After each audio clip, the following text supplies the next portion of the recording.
që kanë quar në uljen dramatike të shifrave si që ju e përmëndët, nga 12.000 me një ulje prej 94%, dhe e diskutuam se si kjo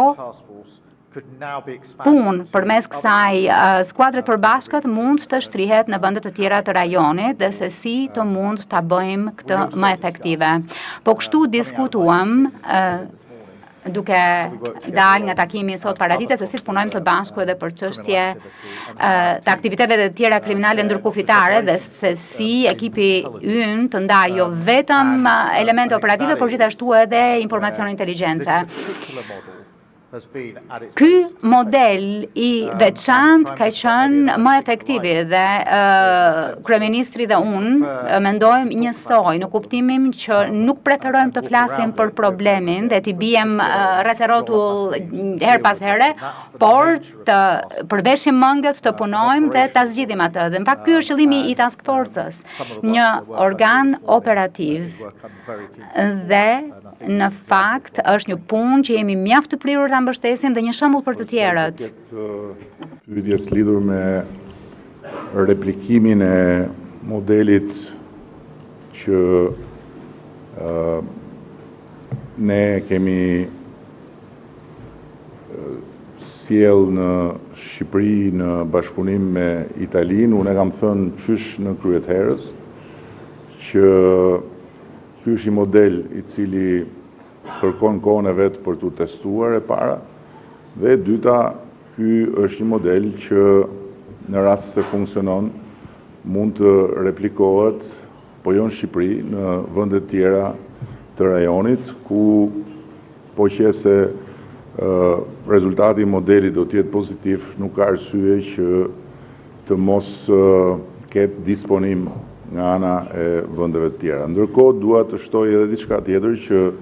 kryeministri e preku, që ne kemi diskutuar edhe për summitin që do të bëhet në Londër në tetor, në oktober, për procesin e Berlinit, ku Britania e Madhe do të mikpres procesin dhe pavarësisht faktit se procesi i Berlinit është një proces i ndërtuar brenda si thosh hemisferës së Bashkimit Evropian nën udhëheqjen e kancelares Merkel për të nxitur bashkëpunimin rajonal në funksion të integrimit edhe evropian, ne gjykojmë se do të jetë shumë pozitive dhe një vlerë e shtuar që në summitin e Londrës vendet e rajonit të kenë edhe një dritare diskutimi për marrëdhënien mes Britanisë së Madhe dhe Ballkanit Perëndimor në drejtim të bashkëpunimit ekonomik dhe tregtar, në drejtim të nxitjes së investimeve britanike në rajon dhe në drejtim të asaj që tha kryeministri, shtrirjes së kësaj bërthame shqiptaro-britanike të luftës kundër emigracionit palishëm dhe rrjeteve kriminale në të gjithë rajonin, për të pasur një rrjet rajonal të sinkronizuar me strukturat e zbatimit të ligjit në Britaninë e Madhe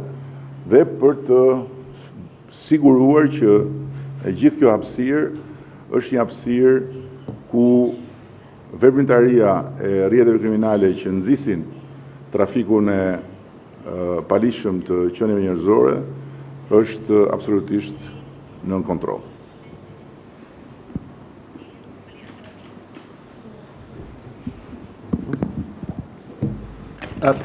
Chris. Christopher Hope, GB News. GB News. Kryeministër, ju nga mënyra se si folët, thatë sikur nuk do të bëhet një qendër e tillë si ajo me Italinë, pra në Shqipëri. Është e vërtet pra kjo për këtë model që ne dëshirojmë të kemi për ta trajtuar këtë çështje tonën, ndërsa ju kryeministër